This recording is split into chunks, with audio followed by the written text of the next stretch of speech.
এনার কথা শুনে আমার মনে হলো এই পুরুষ বোধহয় মায়ের পেট থেকে জন্মায় না, বাপের বুক থেকে জন্মায় ছাড়া আইরা গরুর দুধ খায় মানুষ হইছে। হ্যাঁ, মাইক ম্যান ভাই কই গেল? বেশ মাইক ম্যান ভাই কই? কি মা, যদি মায়ের পেট থেকে জন্মাইতো তাহলে মায়ের নামে এত নিন্দা করতো? হ্যাঁ, বলে নারী নাকি পুরুষ ছাড়া চলতে পারবে না, নারীর কোনো গুণ নাই, নারীর দরকার নাই। হ্যাঁ বলছে না? হ্যাঁ,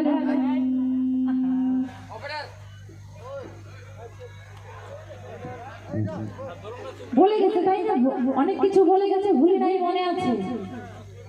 আচ্ছা, বলেছে না যে একজন মেয়ে যতদিন বিয়ে না হয় ততদিন পর্যন্ত মেয়ে থাকে, বিয়ে হবে তার গর্ভে যখন সন্তান আসবে তখনই সে নারী হবে। পুরুষ ছাড়া গর্ভে সন্তান আসবে না ততদিন সে নারী হতে পারবে না। ও পুরুষ ভাই, আমি তোমারে বলে যাই, নারীতে নারীতে সন্তান হয়েছে, নাম হচ্ছে ভগীরথ, তোমার জানা নাই? তবে একটা কথা তোমাকেও বলে যাই যে নারীতে নারীতে সন্তান হয়েছে, নাম হচ্ছে ভগীরথ। তবে পুরুষে পুরুষে কি কোনো সন্তান হয়েছে যদি থেকে থাকে, একটু বাপের ব্যাপার মতো এসে বলবে এই আসর মাঝে। হ্যাঁ, ও পুরুষ ভাই, আজকে একেবারে সারাসারি নাই, আজকে একেবারে সারাসারি নাই। আবার বলে গেছে যে পুরুষ হচ্ছে বীজ আর নারী হচ্ছে কি বলে তো, নারী হচ্ছে জমি। তা একটা কথা বলে যাই বাবারা, খারাপ পাবে, অনেক আলু চাষি আছে তাই না, আলু চাষ করে। তো বাবা, কোন চাষি যদি 4 বস্তা আলু এনে বাড়িতে রাখে, আলু এনে যদি বাড়িতে রেখে আলুটা দিন দিন কমবে না বাড়বে? কি হবে? জবাবটা দিবেন। দিন দিন কমবে না বাড়বে? কমে যাবে, তাই না? কিন্তু ওই আলুটা যদি একটা ভালো জমির মধ্যে লাগানো যায় তাহলে আলুটা বাড়বে না কমবে? 4 বস্তা থেকে 40 বস্তাও হতে পারে, তাই না? তাহলে যদি ভালো জমি না পাওয়া যায় তাহলে বীজের কোনো দাম নাই, আছে দিন যাবে পচে পচে নষ্ট হয়ে যাবে। ও পুরুষ ভাই, তোমারে বলে যাই, অত ট্যাম্পারি মেরে কোনো লাভ নাই। আমারে বলে গেছে বারবার যে ও নারী তোমার বাহাদুরি নেই, বাহাদুরি নাই, নারী নাকি পুরুষ ছাড়া চলতে পারবে না। ও পুরুষ ভাই, আমাদের দেশের রাষ্ট্রপতিকে একজন নারী, নারীকে অত কম ভেবো না, তাই না মায়েরা? রাষ্ট্রপতি হচ্ছে দ্রৌপদী মুর্মু, নারী, মুখ্যমন্ত্রীও নারী, তাই? তারপর নারী কি না পারে? হ্যাঁ, নারী সব করতে পারে, বাড়ির কাজ থেকে শুরু করে সংসার সামলানো, বাচ্চা কাচ্চা সামলানো, বাইরের কাজ, অফিসের কাজ, ট্রেনও চালাতে পারে, তাই না? প্লেনও চালাতে পারে, এখন দেশ চালাতে পারে। তাহলে নারী কি না পারে? নারী সব পারে। আজকে পুরুষ ভাইয়ের মুখ বন্ধ করে যাবো, বুঝলেন? মানে ছেলের নতুন বিয়ে দিছে, বুঝলেন, তাই বউরে তো একটু সাজবে, তাই না? ছেলের নতুন বিয়ে দিছে, বউ ড্রেসিং টেবিলের সামনে বসে বসে সাজে, আর শাশুড়ি পর্দার আড়াল থেকে দেখে, বুঝলেন? আর বউ যখন সাজে, শাশুড়ি মনে মনে ভাবে, তাই ইস বৌমা কত সুন্দর সাজতেছে, আমাদের যুগে তো আর এগুলো ছিল না, আমি সাজতেও পাই নাই, যদি একটু সুযোগ পাই তাহলে আমি একটু মনের মতো সাজবো। তাই এখন ভগবান সকলের মনের আশা কিন্তু পূরণ করে, তাই না? এখন বৌমা একদিন ওই বাপের বাড়ি যাবে, বুঝলেন, ওই তাড়াহুড়ো করে সেজেছে, সেজে দেখবেন লাস্টে সাজার পরে লিপস্টিক যায় না। বাবারা জানে কি জানে না, মায়েরা কিন্তু জানে কি, মা লিপস্টিক যায় না, লিপস্টিক দিয়ে ঠোঁটটা কিরকম করে, এমন করে। ও বৌমার সাথে তাড়াতাড়ি বাড়ি যাবে, ওই বৌমা রেডি হয়ে লিপস্টিক দিয়ে ওই লিপস্টিক আমি ব্যাগের ভিতরে দিয়েছি, বুঝলাম, রাস্তা যদি মুছে দেয় আর একটা দিকে। আর যখন রওনা হয়েছে ওই যে জুতা ছিল, ওই জুতাটা ছিঁড়ে গেছে। বৌমার করে নাই দেরি, বৌমার ব্যাগের মধ্যে ফেভিকুইক ছিল, ওই বৌমা ফেভিকুইক দিয়ে তাড়াতাড়ি জুতাটা ফিতাটা লাগায় ওই ফেভিকুইকটা ড্রেসিং টেবিলের সামনে রেখে চলে গেছে। আর শাশুড়ি সুযোগ পাইছে, বৌমা কিন্তু সাজার জিনিস সব বিছানার মধ্যে রেখে গেছে, বৌমাও না, শাশুড়িও সুযোগ পাইছে। শাশুড়ি মনে মনে ভাবে, তাই এই সুযোগ ছাড়া করে যাবে না, আজকে তো বৌমা ঘরে নাই, মনের মতো সাজবো। ওই শাশুড়ি আর করে নাই দেরি, তাড়াতাড়ি করে এসে ড্রেসিং টেবিলের মধ্যে বইসা জন্মের সাজন সাজছে, বুঝলেন? এখন সাজা শেষ, সবার শেষে ওই যে লিপস্টিক দেবে, কিন্তু সেদিন তো বৌমা লিপস্টিক নিয়ে গেছে। শাশুড়ি এখন মনে মনে ভাবে তাই শক্ত হয়ে গেছে, এখন লিপস্টিকটা দেওয়া চাই, কিন্তু ছাতা শাশুড়ি তো বোঝে না কোনটা লিপস্টিক কোনটা ফেভিকুইক। ওই ড্রেসিং টেবিলের মধ্যে ফেভিকুইক পাইছে, ওই লিপস্টিক মনে করে দুই ঠোঁটের মধ্যে দিতে দিয়া ঠোঁটার খোলে না, খাই রে জানা ওইটা ফেভিকুইক। ফেভিকুইক একবার যদি আটকায় তাহলে কি করে? ও পুরুষ ভাই, আজকে তোমার মুখ ফেভিকুইক দিয়ে আমি বন্ধ করবো। হ্যাঁ, যাকে বলে গেছেন পুরুষেরা নাকি সারা জীবন পরিশ্রম করে, আর নারীরা কি করে? ঘরের মধ্যে বসে বসে কি করে? মোবাইল কি বলে গেছে না? বলে গেছে যে পুরুষেরা মাথার ঘাম পায়ে ফেলে সারাদিন খাটাখাটি করে, আর নারীরা বাড়িতে বসে বসে মোবাইল দিব। পুরুষ ভাই,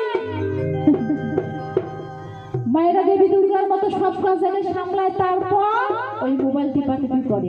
ওই সারাদিন যদি শুয়ে শুয়ে মোবাইলে টিপাটিপি করতো তাহলে খাওয়ার কপালে জুটতো না, কি না?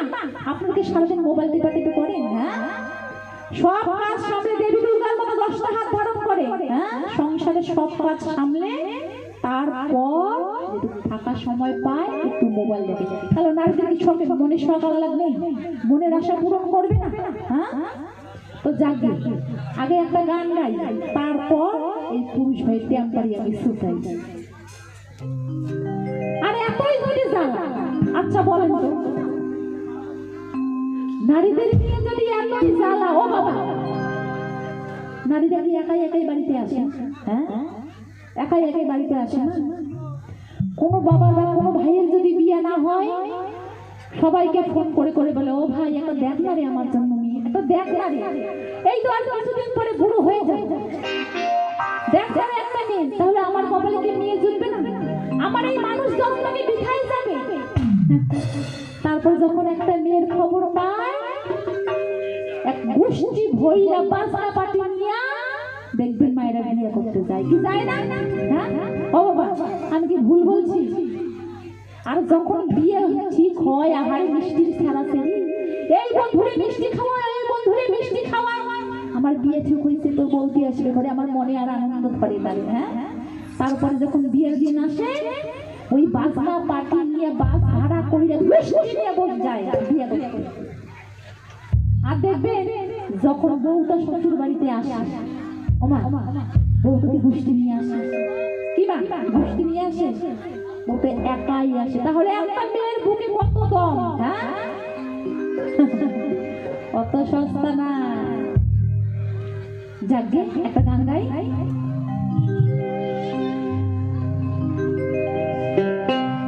ওই আমি নারী হব,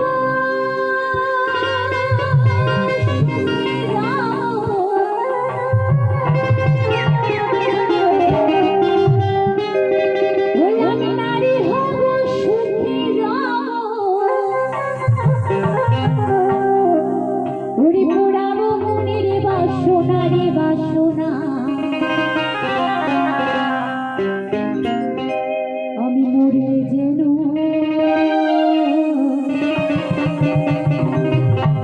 মরে যেন পুরুষ না।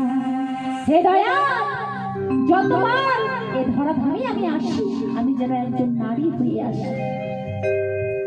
আমি নারী হব, সুখী হব, নারী হব,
হয় নারীর কাছে। পুরুষের কি গুণ আছে? পুরুষ দাস হয় নারীর কাছে। তার প্রমাণ হচ্ছে ঠাকুর জয়দেব এবং পদ্মাবতী। ও বাবা, এই ঠাকুর জয়দেব একটা পুস্তক লিখেছিলেন, গীত গোবিন্দ, মানে গানে গানে কৃষ্ণ কথা, কৃষ্ণেরই জীবন। সেখানে সর্বশেষ শ্লোকটা কি ছিল? যে হে রাধারানী, হে গোয়ালী, তুমি তোমার যুগল চরণ আমার মস্তকে তুলে দাও। এই কথাটা ঠাকুর জয়দেব কিছুতেই লিখতে পারছে না বাবা। সে মনে মনে ভাবছে